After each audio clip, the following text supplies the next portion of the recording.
Hey book lovers, guess what? I have a bookshelf. It's really exciting. I have a lot of feelings about this. Unfortunately, it's in kind of a weird spot for me to stand while filming, so I'm not gonna do the entire video with it in the background. I just really wanted to show you because I was excited. So hi, this is I guess where I'm gonna film the rest of my videos until I find somewhere better. I've just moved to a new house and I'm still getting used to it and light levels and it's rainy and things, so I'm sorry. This is what you get for now. Anyways, my name is Dawn. I am here to talk about Alison Bechdel's Fun Home, a family tragicomic, which was our book of the month for May. I haven't read a lot of graphic novels before, so reading this one was an adventure for me. I do enjoy the graphic novel format. I guess, haven't really found a series or a genre of graphic novels that have really pulled me in yet. I'm hoping to read more though after this. I'm probably going to take some of Kit's suggestions for further reading.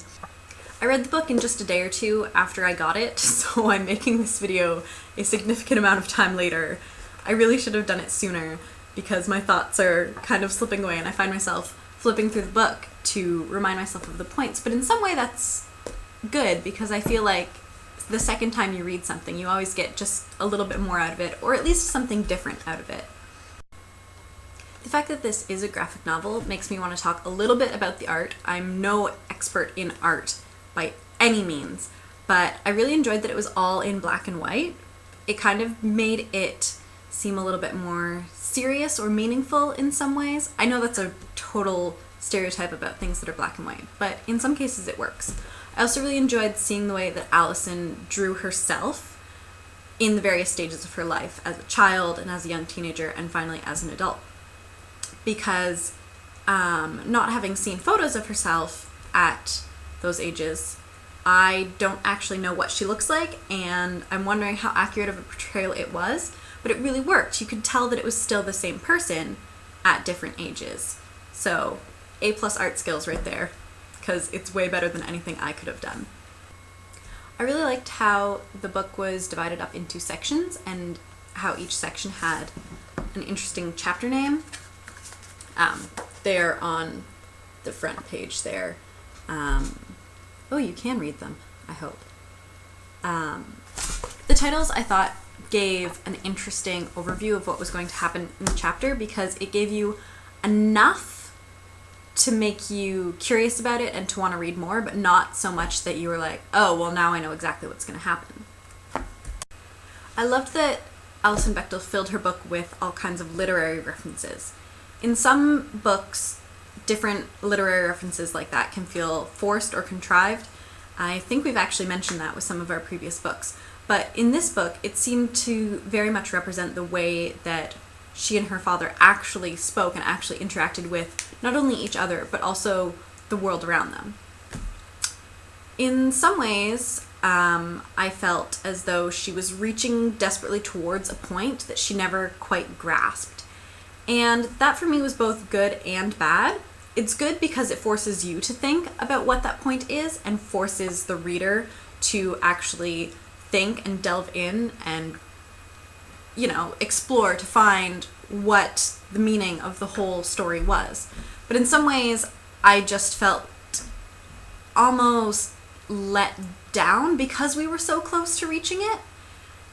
And then it just kind of ends without telling you what the point is. Kind of like how Kit felt about History of Love. They think they're saying really profound things and it turns out that maybe it's not as profound. I don't know, I was kind of had mixed feelings about the examples in this book anyway. Some of my favorite parts were when Alison would show us bits of her journal and show us how the writing in her journal has evolved over time. As someone who keeps a journal and has done so for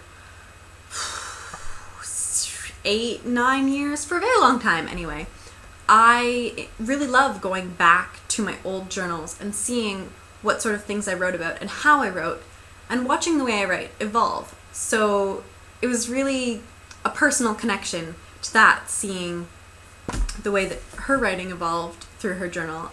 And I see the graphic novel as probably not the final step, but the most recent step in the evolution of her writing.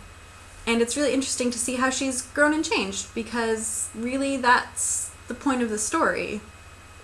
And I thought that the glimpses into the journal was just a really good device to get that across. There's a short passage on page 143 that I really like about her journaling.